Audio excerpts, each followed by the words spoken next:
નમસ્કાર દોસ્તો, ફરીવાર આપ સૌનું દિલથી હાર્દિક સ્વાગત કરું છું આપના સૌના સહારા YouTube platform Gujarat government jobs પર. ગુડ ન્યૂઝ સાથે ફરી એક નવા વિડીયોમાં દોસ્તો મુલાકાત કરી રહ્યા છે.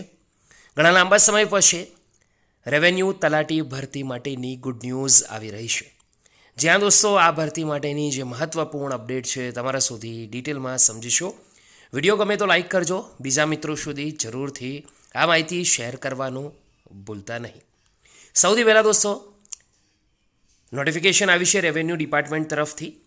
ભરતીના અંદર ભરતી નિયમોમાં ફેરફાર થયો છે તે સમજીશું, પછી નવી કેટલી જગ્યાઓ પર ભરતી થશે તે બાબત સમજીશું.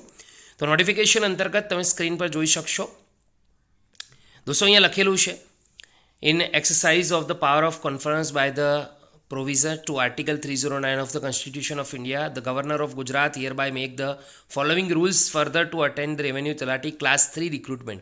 વર્ગ 3 રેવન્યુ તલાટીની જે ભરતી છે દોસ્તો તે બાબત અપડેટ આવી છે. અહીંયા સ્ક્રીન પર માહિતી આપી છે તે પ્રમાણે લગભગ બીના અંદર તમે જશો તો ચેક કરી શકશો. Possess bachelor degree obtain from any of the university established or incorporate. એટલે કે પહેલાં જે ધોરણ 12 પાસ પર રેવન્યુ તલાટીની જે ભરતી આવતી હતી દોસ્તો એ નિયમોમાં ફેરફાર થઈ હવે આ ભરતી સ્નાતક પર આવશે. તો ઉમેદવારોએ આની ખાસ નોંધ લેવાની છે. હવે જે પણ ભરતીઓ થશે એ ખાસ ધ્યાન રાખવાનું છે, ભરતી ખાસ કરીને સ્નાતક કક્ષાએ થશે. તો ઉમેદવારો એ બાબત સમજવાની ખાસ જરૂર છે.